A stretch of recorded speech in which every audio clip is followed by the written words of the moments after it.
सुप्रभात बच्चों।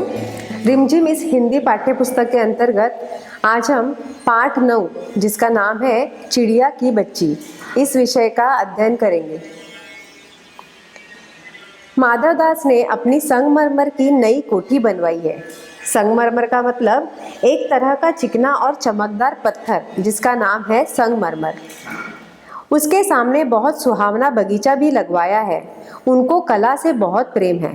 धन की कमी नहीं है और कोई व्यसन छू नहीं गया है। सुंदर अभिरुचि के आदमी है। कोठी का मतलब होता है बच्चों बड़ा मकान।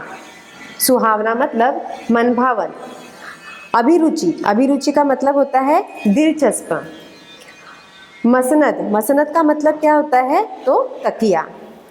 फूल पौधे रकाबियों से हौजों में लगे फव्वारों में उछलता हुआ पानी उन्हें बहुत अच्छा लगता है। समय भी उनके पास काफ़ी है।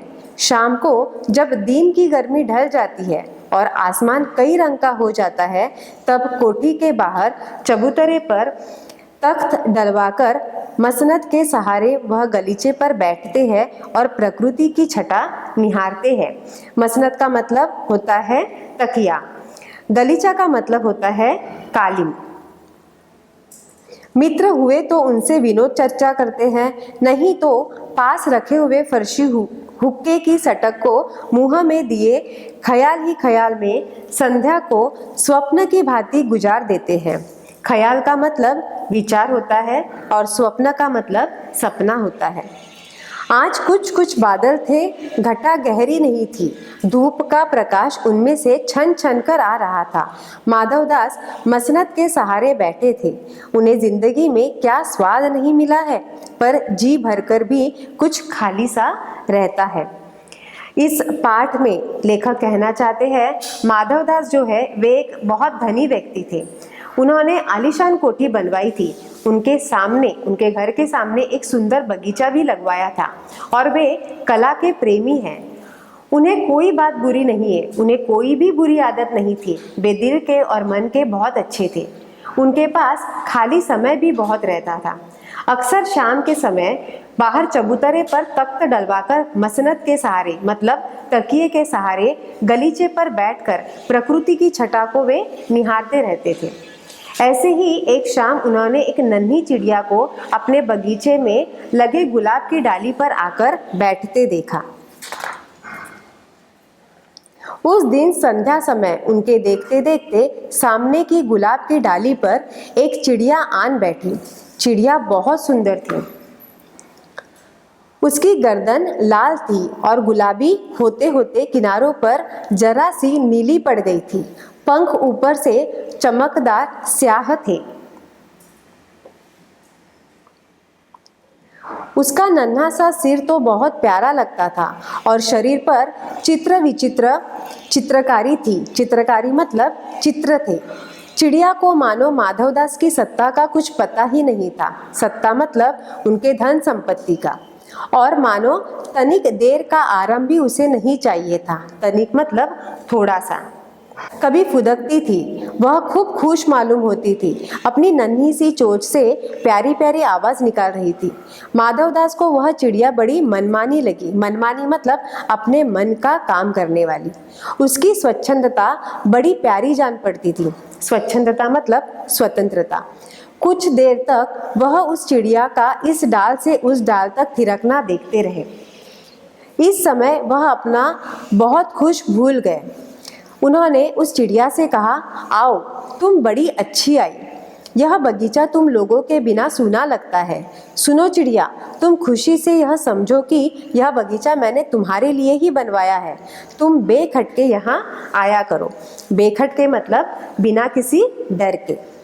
चिड़िया पहले से असावधान रही। फिर जानकर कि बात उसकी ही की जा रही है, वह एकाएक तो घबराई। फिर संकोच को जीतकर बोली। संकोच मतलब शर्म, हिचकिचाकर बोली, मुझे मालूम नहीं था कि यह बगीचा आपका है। मैं अभी चली जाती हूँ। पल भर सांस लेने में मैं यहाँ टिक गई थी। पल भर का मतलब होता है छात्रों क्षण भर। माधवदास ने कहा, हाँ, बगीचा तो मेरा है, यह संगमरमर की कोठी भी मेरी है, लेकिन इस सबको तुम अपना भी समझ सकती हो। सब कुछ तुम्हारा है। तुम कैसी भोली हो, कैसी प्यारी हो। जाओ, नहीं बैठो, मेरा मन तुमसे बहुत खुश होता है। चिड़िया बहुत कुछ सकुचा गई। सकुचना मतलब शर्माना। उसे बोध हो गया, मतलब उसे ज्ञात हो गया कि वह उससे गलती तो नहीं हुई कि वह यहाँ बैठ गई है। उसका थिरकना रुक गया, मतलब इधर उधर घूमना रुक गया। भयभीत सी वह बोली, मैं थक कर यहाँ बैठ गई थी, मैं अभी चली जाऊंगी। बगीचा आपका है, मुझे माफ करें।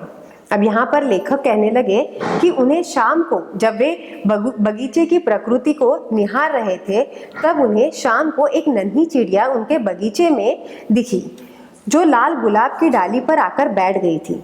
वह चिड़िया बहुत सुंदर थी। माधवदास की सत्ता जो थी, मतलब धन संपत्ति से वह बेखबर थी। उसे नहीं पता था कि उनके पास ये जो सत्ता है ये उनकी खुद की है। और वह चिड़िया प्रसन्नता से फुदक रही थी और प्यारी प्यारी आवाजें निकाल रही थी। और आपको तो पता है बच्चों की चिड़िया की जो आवाज होती है वो बड़ी प्यारी होती है। माधवदास को उस चिड़िया की मनमानी और स्वच्छंदता बड़ी लुभानी लगी। उन्हें बहुत अच्छा लगा। थोड़ी देर तक वे उसे देखते ही रहे। उसके बाद उन्होंने चिड़िया से कहा, यह बगीचा तुम्हारा ही है, तुम इसे अपना समझकर यहाँ रह सकती हो और तुम यहाँ आया करो। तुम जब नहीं आती हो तो मेरा बगीचा बहुत सूना सूना सा रहता है। मेरा बगीचा खुद को अकेला महसूस करता है। वह जब चाहे बेधड़क यहाँ चली आया करे, ऐसा चिड़िया से कहने लगे। माधवदास की बात सुनकर चिड़िया घबरा जाती है। चिड़िया खुद से कहती है कि मुझे पता नहीं था कि यह बगीचा उनका है। थोड़ी देर सुस्ताती है और वहाँ बैठ जाती है और कहती है, मैं थोड़ी देर बैठती हूँ और फिर चली जाऊंगी। माधवदास उस चिड़िया की सुंदरता और चंचलता से मुग्ध हो गए थे। वे चाहते थे कि वह हमेशा के लिए उनके पास रह जाए और उनके जीवन के खालीपन को अपनी चहचहाटों से भर दे। वे उसे रोकने के लिए कई तरह के प्रलोभन देते हैं। वे कहते हैं उसकी हर इच्छा वे पूरी करेंगे। उसके लिए वे सोने का घर बनवा देंगे। उसकी सुख की जो सारी व्यवस्था है उसका घर बनवा देंगे। उसे खाने की चीज़ें सारी व्यवस्था वे करेंगे। वे आके चिड़िया से कहते हैं, मैं तुम्हें जिंदगी भर खुश रखूंगा। और वे कहते हैं, मैं तुम्हें सोने जैसा महत्व देता हूँ और तुम्हें सोने की कटोरी में भी खाना दूंगा और तुम्हें जिंदगी भर प्रसन्न रखूंगा, खुश रखूंगा। ऐसा वे चिड़िया से वादा करते हैं। यहाँ पर माधवदास कहते हैं, मेरी भोली चिड़िया, तुम्हें देखकर मेरा चित्त प्रफुल्लित हुआ है। प्रफुल्लित मतलब बहुत खुश हुआ है। मेरा महल भी सूना है। महल मतलब उनका जो घर है वह सूना है, वहाँ कोई भी चहचहाता नहीं है। तुम्हें देखकर मेरी रागनियों का जी बहलेगा। तुम कैसी प्यारी हो, यहाँ ही तुम क्यों न रहो। चिड़िया बोली, मैं माँ के पास जा रही हूँ। सूरज की धूप खाने और हवा से खेलने और फूलों से बात करने मैं जरा घर से उड़ आई थी। अब सांझ हो गई है। सांझ मतलब शाम हो गई है और माँ के पास अभी मैं जा रही हूँ। आप सोच ना करें, मतलब आप इतना मेरे बारे में ना सोचें। माधवदास ने कहा, प्यारी चिड़िया, पगली मत बनो। देखो तुम्हारे चारों तरफ कैसी बहार है, मतलब कि कितनी सुंदर हवा है। देखो वह पानी खेल रहा है, उधर गुलाब हंस रहा है। भीतर महल में चलो, जाने क्या क्या ना पाओगी। मेरा दिल वीरान है। वीरान मतलब उदास है। वहाँ कब हंसी सुनने को मिलती है। मेरे पास बहुत सा सोना मोती है। सोने का एक बहुत सुंदर घर मैं तुम्हें बना दूंगा। मोतियों की झालर उसमें लटकेगी। तुम मुझे खुश रखना। और तुम्हें क्या चाहिए, माँ के पास बताओ क्या है। तुम यहाँ ही सुख से रहो मेरी भोली गुड़िया। अब माधवदास उसे रोकने का बहुत प्रयत्न करने लगे। उससे कहने लगे, मैं तुम्हें सोने के कटोरी में खाना खिलाऊंगा, मैं तुम्हारे लिए सोने का घर बनवाऊंगा, पर तुम यहाँ से मत जाओ। मैं अकेलापन महसूस करता हूँ, मैं बहुत उदास हूँ। मेरे साथ रहोगी तो मुझे भी अच्छा लगेगा।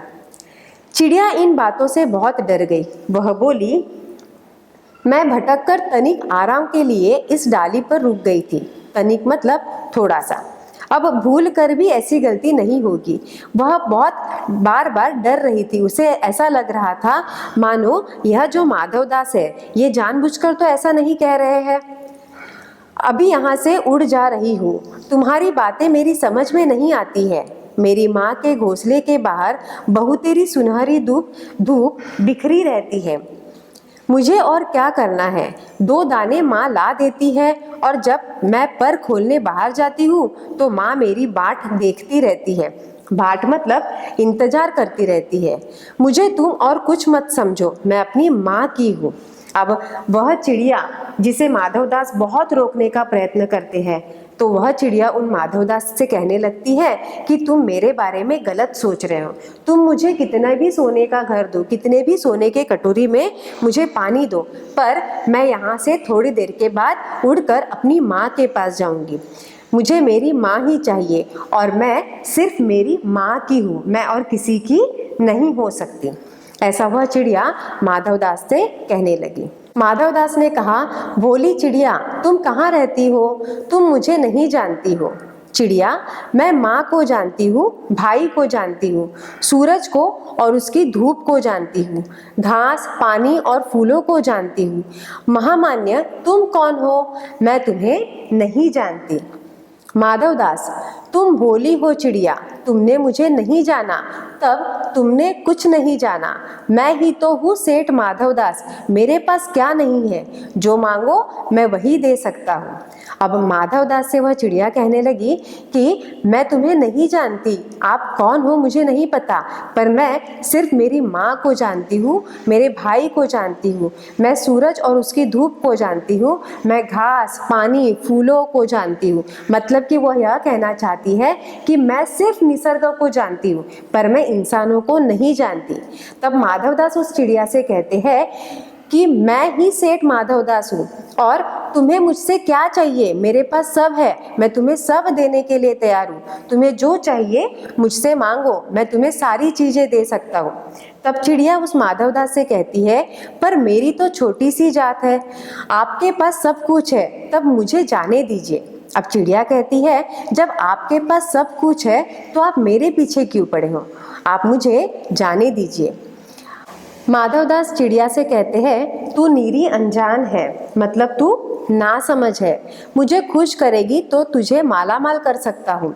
चिड़िया कहती है, तुम सेठ हो, मैं नहीं जानती सेठ क्या होता है, पर सेठ कोई बड़ी बात होती होगी, मैं अनसमझ ठहरी। माँ मुझे बहुत प्यार करती है, वह मेरी राह देखती होगी। मैं मालामाल होकर क्या होगी? मैं नहीं जानती। मालामाल किसे कहते हैं? क्या मुझे वह तुम्हारा मालामाल होना चाहिए?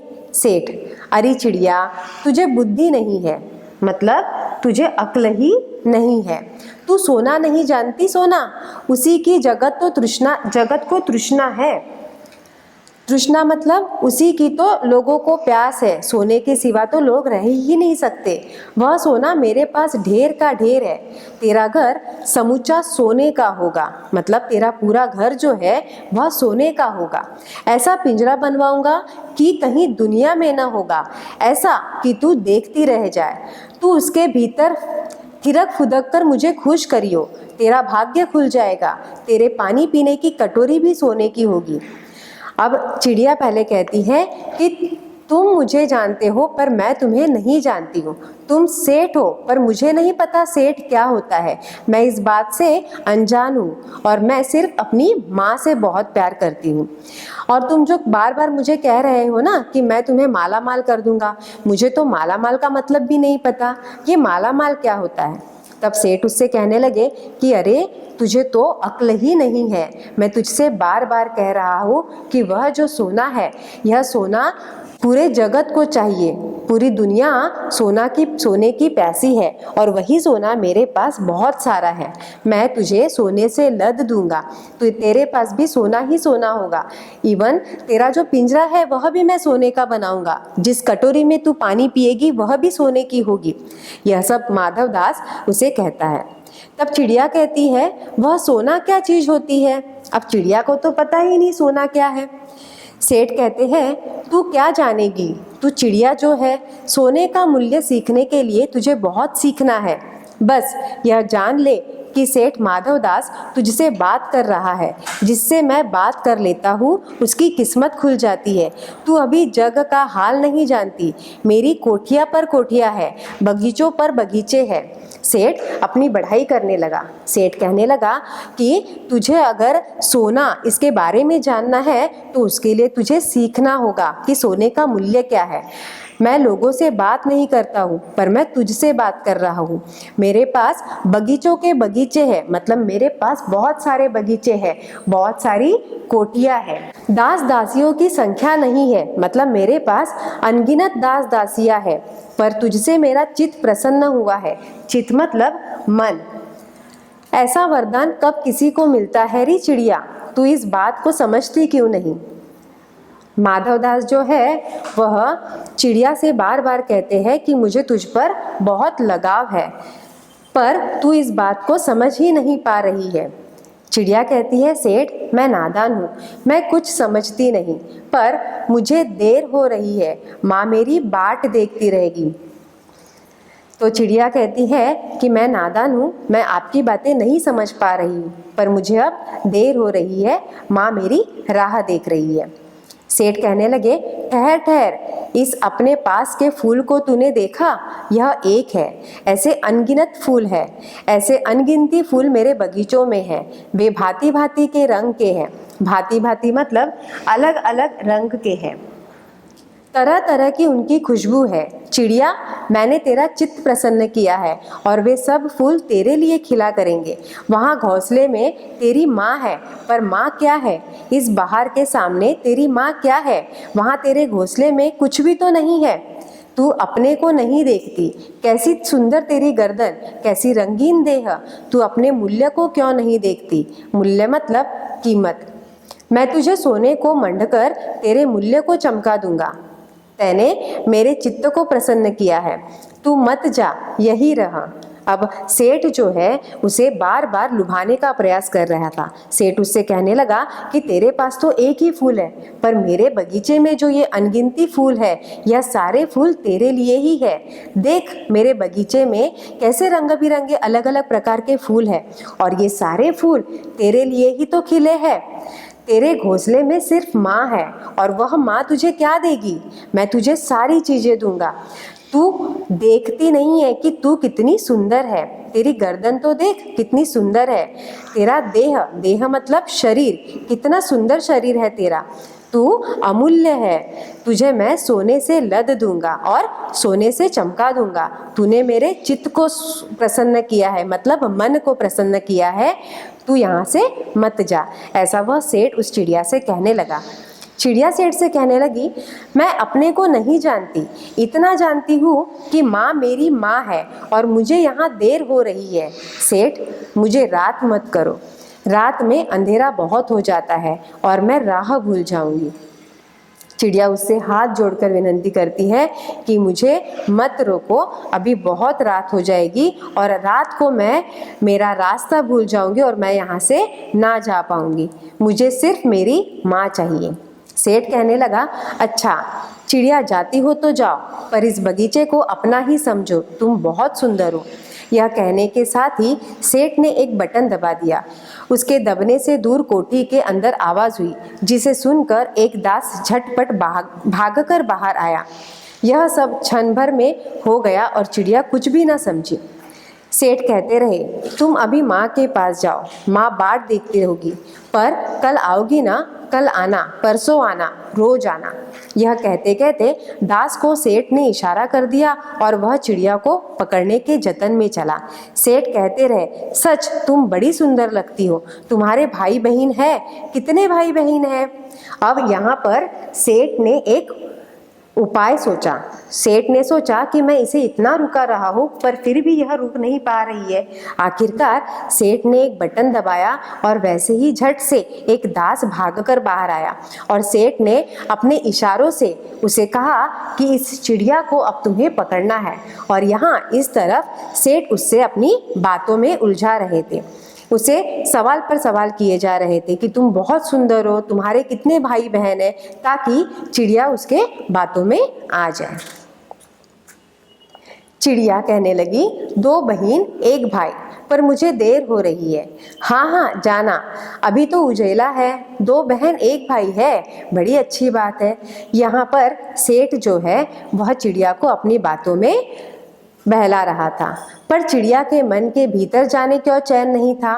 वह चौकन्नी हो चारों ओर देखती थी। उसने कहा, सेठ मुझे देर हो रही है। तब सेठ चिड़िया से कहने लगा, देर अभी कहाँ, अभी उजेला है। मेरी प्यारी चिड़िया, तुम अपने घर का इतने और हाल सुनाओ, भय मत करो।